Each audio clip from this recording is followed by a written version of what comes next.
All right, me and Teddy are here today to talk about something that you may not want to get on your shelf Oh, from an elf. let's hear it. Um, we've had a pretty good Halo month. We've talked about some Halo stuff. Um, we have a Halo Combat Evolved map out coming out next week. So we dare to ask, what happens when the combat refuses to evolve? That's right. We're me and Teddy. We're gonna tag team a little game called what is it, Teddy? Smells like trash. I mean, Halo 4. Halo 4, the first 343 game. We played it on the Master Chief Collection on co-op, and then after me and Teddy played it, I played it again by myself. Well, not by myself, but like off of. I played it again offline with another person. So I've played through it twice now on the thing. When me and Teddy played it, we played it on Legendary, and then whenever I Yeah. played it Oh, is it offline. legendary? I think it's just heroic. There's like Oh, in sorry, between. heroic. That's what I Yeah. meant. Yeah, the whatever hard is, which I think is heroic. And then offline, I played on whatever the normal one is, and I think it's just called normal. And I had two vastly different experiences, and we're going to talk about that. Teddy, I'll let you take it away. What's the plot of Halo 4? Oh, don't do that. I can't tell you about the plot. Okay, this is some bullshit. I can't. I don't have the wiki up. I wasn't ready for this.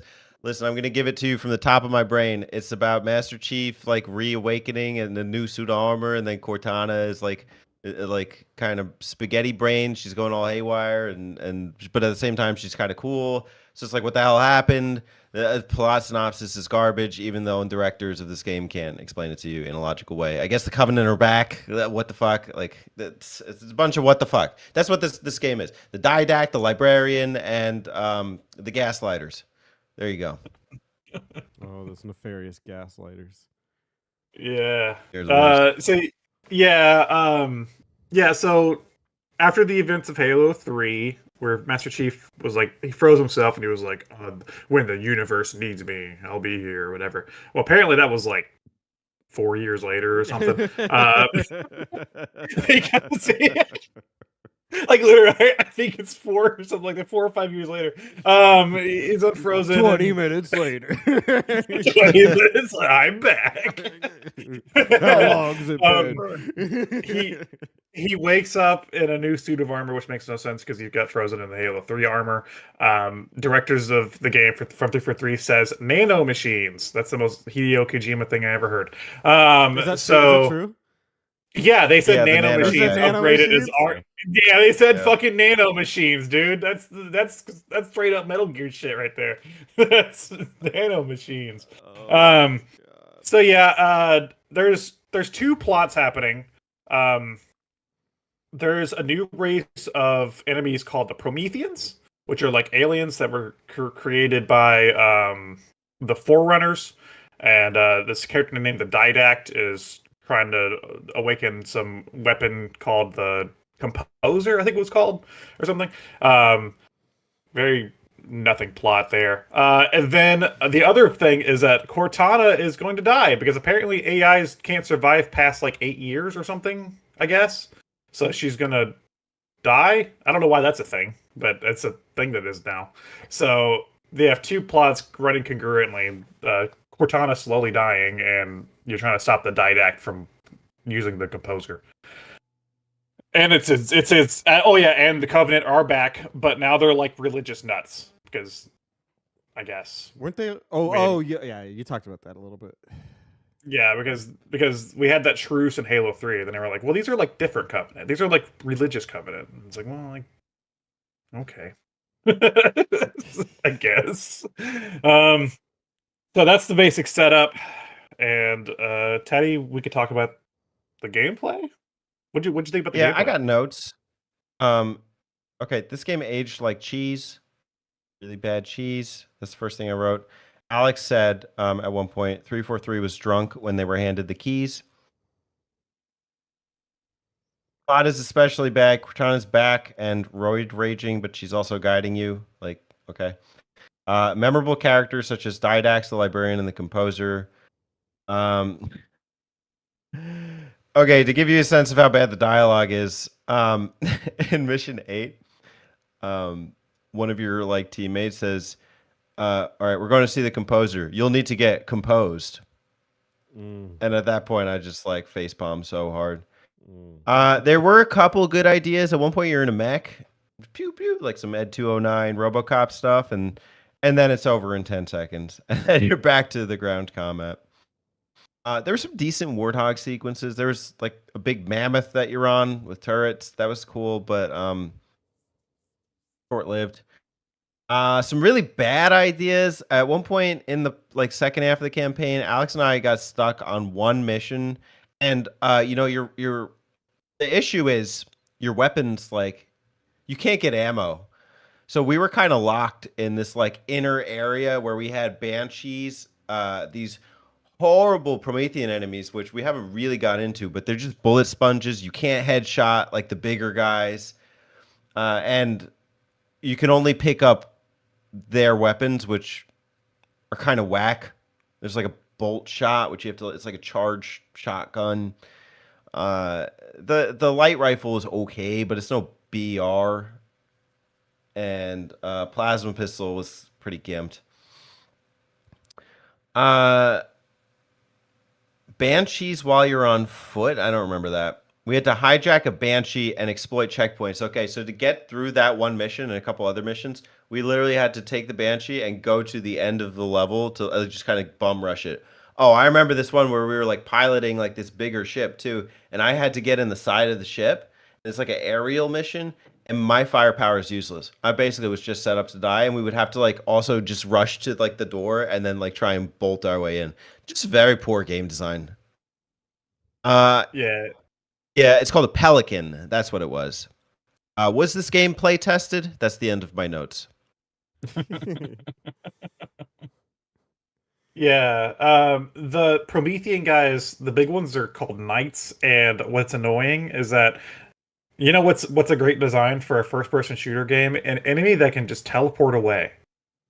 So the knights can just leave to a different part of the map.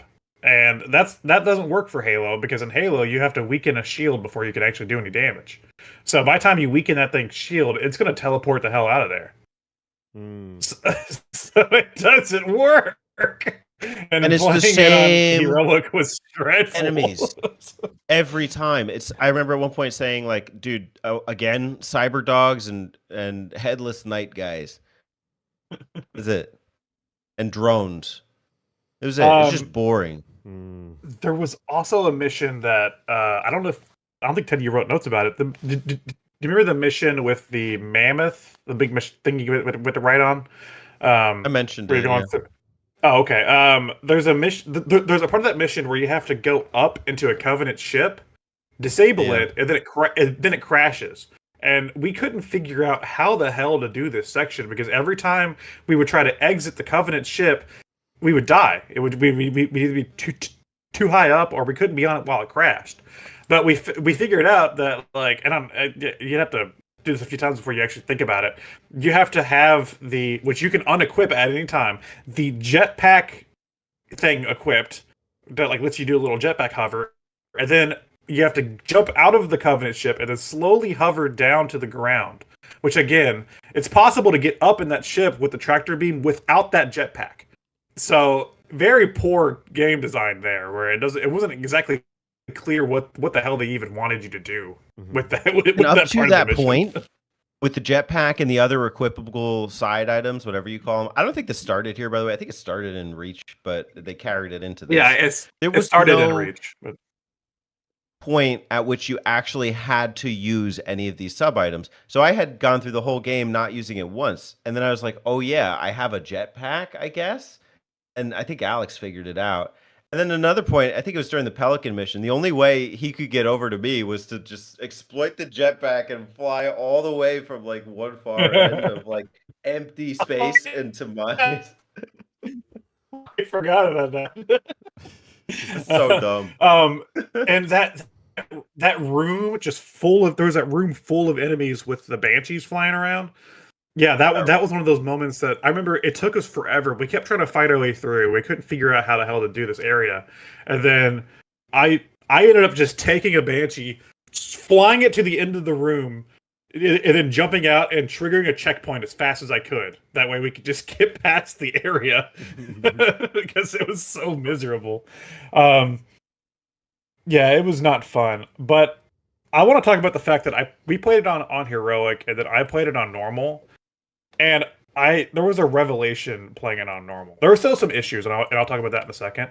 But the those issues that we had with the gameplay in terms of like how hard the enemies were, getting past certain areas, having like exploit and stuff, didn't exist on normal. On normal, it was a cakewalk.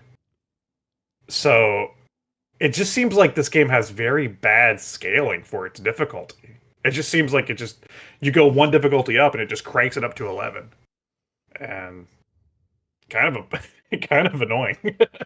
So Yeah, I mean, we played Halo 1 the last couple missions heroic, and it wasn't that bad. It was fine. There might have been like one or two tricky sections, but that's it. Yeah, that's not right. For you to pick heroic, it's not even legendary difficulty, you know? Yeah, it's like night and day from normal to heroic. But there were still some issues that I had on normal that we saw on heroic. One of them is that sometimes cutscenes just won't have audio. And both times I beat it, the final cutscene, by the way, there's no boss fight. The final cutscene is a QTE where you have to set a bomb. And it's annoying. And then both times, both with Teddy and then playing offline, no audio. people were talking, you couldn't hear anything. All you heard was half of our playthrough. In the second half of the game, I couldn't hear anything that was happening in these cutscenes. So probably for the better because the story was whack anyway. But I could not. Like people's mouths were moving. I was like, "Is this supposed to be a quiet scene?" I didn't understand. And I do have pictures of this. I can share them in the Discord if anybody wants to see them. Playing offline and doing the mission with the mammoth thing, where you have to ride the big mammoth car through the desert. Something weird happened that I've never seen in a Halo game. The world just stopped loading at one point. So it looked like we were riding the mammoth on nothing. And we got to a point to where it stopped, and it was like, okay, get out. And there was nothing there. And we were like, we can't do anything. I had to like reload a checkpoint and it worked, but we were just cracking up because you would get out of the mammoth and like there's no ground, you just fall. It was so stupid. And I was like, wow, I've never seen that in like a big like Microsoft game or anything. Like a glitch that bad. Yeah. the whole world's just gone, you know? So that was concerning. And this is from the remaster too on the fucking Master Chief Collection. Wow. Oh boy. What a nightmare. This game holds a pretty special place in my heart. I mentioned a lot in the show that there was a time during the Xbox 360 era that I just tapped out of gaming. And this was right there in that spot. I had a modded Xbox 360, and I had a friend that would torrent games before their release. So I was the devil. I was pretty bad at this. This experience had actually changed my perception of ROMs. It's one reason I don't play anything that can be sold retail. I just think I'm morally against it. But back then I was not. Back then, obviously, like you're kind of poor, and you can get games before they come out. And so I did a number of those. I did Star Wars. What was it? Night. The one where you play as like Darth Vader's apprentice. Unleashed. Unleashed. Force Unleashed. Force Unleashed 2. I did it with that. I did it with Final Fantasy 13. Ew. Dude, that's probably the game that made me stop playing games because I was so disgusted with that game. But I did it with Halo 4 as well. And I remember like the ultimate snobbiness in me was I booted up Halo 4 and there was like some weird shield or something. I was just playing multiplayer. I wasn't playing campaign. I was just trying to understand the game. and there's like a shield or something. I don't quite understand it, but I immediately just like stopped playing. Like, Mm-hmm. and it wasn't like at the time everyone knew Halo 4 was bad. The game had not come out yet. It was like it was people were still excited about Halo. It was still a cool thing. So I don't know. I just something about it just seemed off-putting to me, and it was. I realized that like me buying games like this, like super cheap and before they're intended to be bought, was not healthy, and not really the ideal experience. But even then, I just tapped out. So Halo 4 holds like a weird place in my heart as like a flag for like you need to stop playing video games for a while. A little depressing, actually. Yeah. Yeah, you're talking about like there's like a riot shield type thing. Or like pop. It's like a big.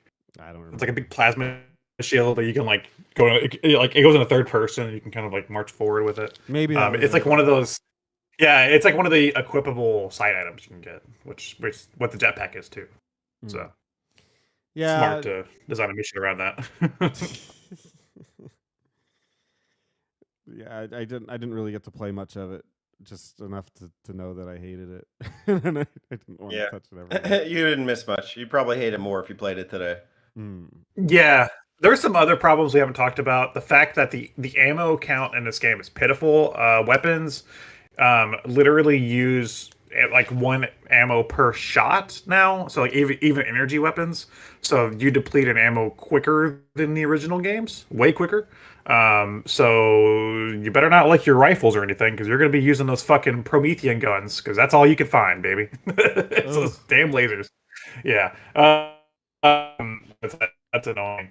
And some of the missions had very poor design for co-op. The mech thing Teddy was talking about is called the Mantis, which was actually the coolest part of the game for me. There was 2 missions where you get to use it.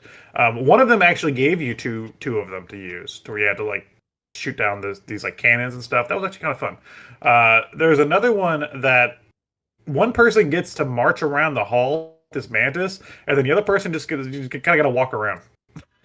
Just gotta be there, go with them. And it feels like the most little brother gaming moment I've ever experienced. It's like, I get the Mantis, you walk back there, I guess. It's Get like him, that was poor. Get him! Like that was poorly designed. I didn't think about that. Alex, what do I do? I want to ride that Mantis. The story with Cortana is stupid. It turns into like a love thing by the end. He loses Cortana. Then there's like an emotional cutscene at the end where he's like looking out into space, thinking about Cortana or something, and about how much he loved her. I don't know, man. Who cares? The hubris that you could make in that post 2000s that you could make like is AI real or not type of themed story is insane to me. It's like guys, Blade Runner nailed it so long ago. They made a couple that maybe add to it a little bit here and there, but guys, this is over. Like this that it already was over. They already killed off Cortana like in 3, from what I remember. Wasn't she like corrupted or something?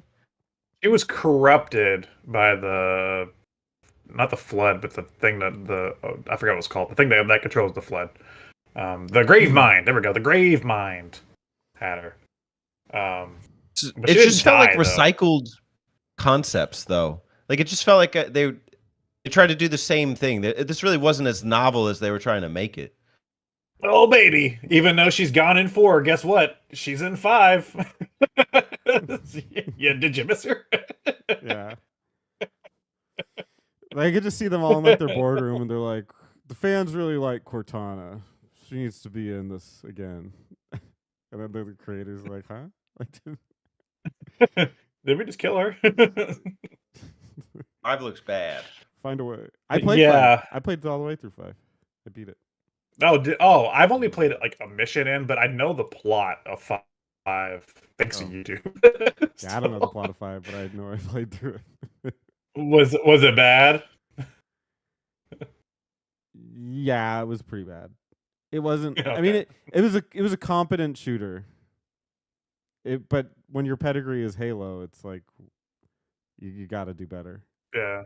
So it's And they you know it's what? They have, like I said, I do think Infinite has been a step in the right direction for them. It's got a pretty fun campaign. I don't think it's great, but it's like a fun idea for the campaign, having like an open world and stuff and exploring it, and yeah, the that's gameplay clever. feels a lot better. So it seems like they've taken some steps since 4 and 5 to like improve things. So that's good. Still don't care about the story, but I can just enjoy the game, I guess. We got some Halo comments. 4 or Halo Halo 4 says- you decide. Tyler Hey y'all, don't forget to subscribe to them button mappers.